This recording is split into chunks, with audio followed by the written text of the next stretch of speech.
Assalomu alaykum hammaga. Siz xotirani, ya'ni diqqatni oshiruvchi usullarni bilarmidingiz?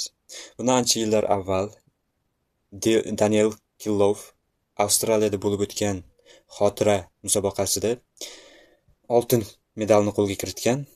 U qanday qobiliyatlarga ega?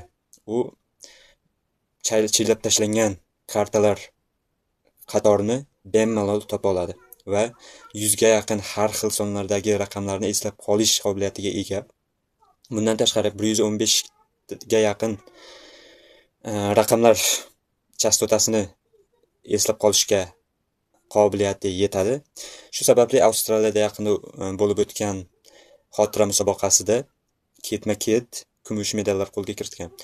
Uning asosiy ta'kidlab o'tadigan actionlarga, ya'ni habitlarga keladigan bo'lsak, u shunday deydi: har bir o'rganadigan narsani, ya'ni diqqatni jamlab shu narsani o'rganish uchun siz karta sotib oling deydi. Bilasiz, kartada 56 tami adashmasam kartalar bor bir pachkasida.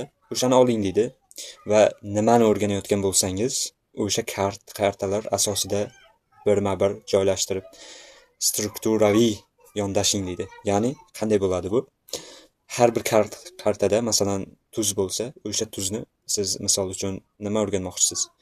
Aytaylik, vocabulary o'rganmoqchisiz ingliz tilida.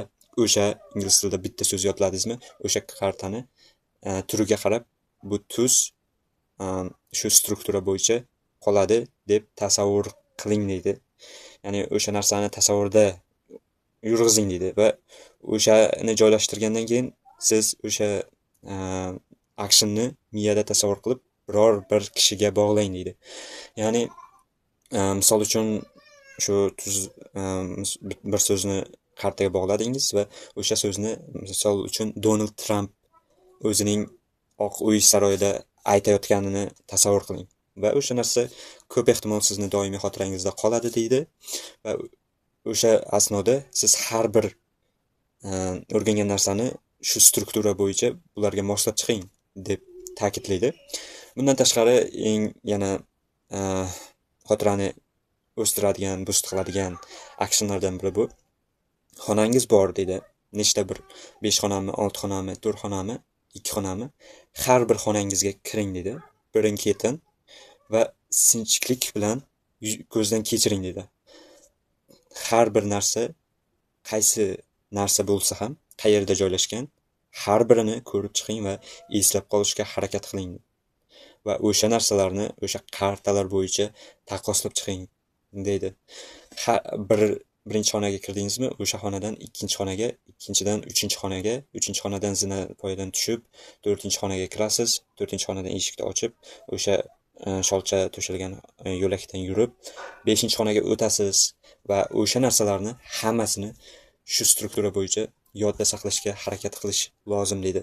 O'sha narsalar xotirada qolguncha xonani kezib chiqing va o'sha insonlarga bog'lab bularni eslab qolishga harakat qiling deb ta'kidlab o'tadi har bir uydagi jihozlarni. O'sha jihozlardan boshlanadi, keyin o'rganadigan narsangizni boshlab olganingizdan keyin, xonadan boshlaganingizdan keyin o'rganadigan narsaga ko'chirib o'tsa bo'ladi deb ta'kidlab o'tadi. Aytib bermoqchi bo'lgan gaplarim shu edi. Bugun o'rgangan narsam.